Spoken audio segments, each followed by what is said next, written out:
राधे राधे दोस्तों। साल 2026 में होलिका दहन और होली के त्योहार को लेकर इस बार स्थिति को लेकर लोगों के मन में बहुत सारे सवाल उठ रहे हैं। दरअसल अलग अलग चैनल के माध्यम से अलग अलग पंचांगों में अलग अलग तिथियां बताई जा रही हैं। अब इस उलझन को दूर करते हुए वाराणसी की प्रसिद्ध संस्था ने स्पष्ट जानकारी दे दी है, जिसके अनुसार आप जानेंगे कि होलिका दहन किस मुहूर्त में करना ज्यादा सही रहेगा और रंग वाली होली का त्योहार किस दिन खेला जाएगा। आमतौर पर फाल्गुन पूर्णिमा की रात को प्रदोष काल में होलिका दहन किया जाता है और अगले दिन रंगों की होली खेली जाती है, लेकिन साल 2026 में यह क्रम थोड़ा सा अलग रहेगा। इस बार होलिका दहन और होली के बीच में एक दिन का अंतर रहने वाला है। विद्वानों के अनुसार होलिका दहन 2 मार्च को रात में अर्धरात्रि में किया जाएगा। 3 मार्च को चंद्र ग्रहण लग रहा है, जिसका सूतक हमारे देश में मान्य है। यह ग्रहण भारत में भी दिखाई देगा और धार्मिक मान्यताओं के अनुसार ग्रहण और सूतक काल में शुभ कार्य नहीं किए जाते, ना ही अग्नि संबंधी कार्य किए जाते, जैसे कि होलिका दहन इत्यादि इस दौरान नहीं किए जाते हैं। 3 मार्च को सुबह से ही सूतक काल शुरू हो जाएगा। ऐसे में उस दिन रंग खेलना या उत्सव मनाना उचित नहीं होगा। इसीलिए होली का मुख्य आयोजन यानी रंग वाली होली का त्योहार 4 मार्च बुधवार को मनाया जाएगा।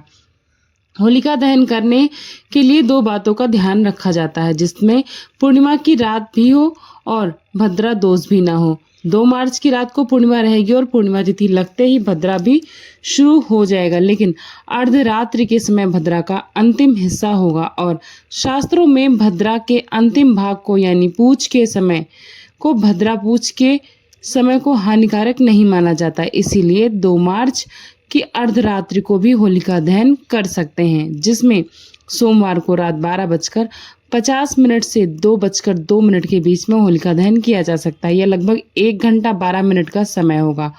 और इसके अलावा 3 मार्च मंगलवार को भद्राकाल की पूर्ण समाप्ति के बाद और सूतक लगने से पहले यानी कि ब्रह्म मुहूर्त के समय सूर्योदय से पहले पहले भी होलिका दहन कर सकते हैं।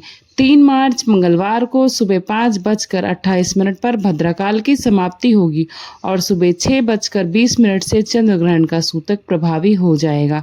तो इस बीच में यानी सूतक लगने से पहले और ग्रहण की समाप्ति के बाद जो बीच का कुछ समय बचता है, उस समय में आप होलिका की पूजा करके होलिका दहन कर सकते हैं। लेकिन अधिकतर विद्वानों के अनुसार यह भी कहा जा रहा है कि ग्रहण की समाप्ति के बाद और उदय तिथि के अनुसार व्याप्त पूर्णिमा तिथि में शाम को जब ग्रहण का सूतक भी समाप्त हो जाए, चंद्र ग्रहण भी समाप्त हो जाए, उस समय होलिका दहन करना ज्यादा सही रहेगा, ताकि विधि विधान से होलिका की पूजा करी जा सके, होलिका की परिक्रमा की जा सके और होलिका दहन किया जा सके। क्योंकि इससे पहले के जो समय है वह थोड़ा जल्दबाजी में रहेंगे और जल्दबाजी में या हड़बड़ी में होलिका दहन करना ज़्यादा अच्छा नहीं माना जाता है।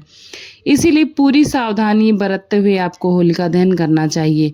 और यह भी कहा जाता है कि जब आपके क्षेत्र में जिस भी समय आपके क्षेत्र में आपके विद्वानों पंडितों के द्वारा जिस भी समय होलिका का दहन अधिकतर लोग कर रहे हों, उसमें आपको भी होलिका दहन कर लेना चाहिए। और 3 मार्च बुधवार को ग्रहण शाम 6:46 पर समाप्त हो जाएगा। इसके बाद से शाम 6:48 से रात 8:50 के बीच में होलिका दहन का शुभ मुहूर्त रहेगा। तो इस मुहूर्त में भी आप होलिका दहन कर सकते हैं।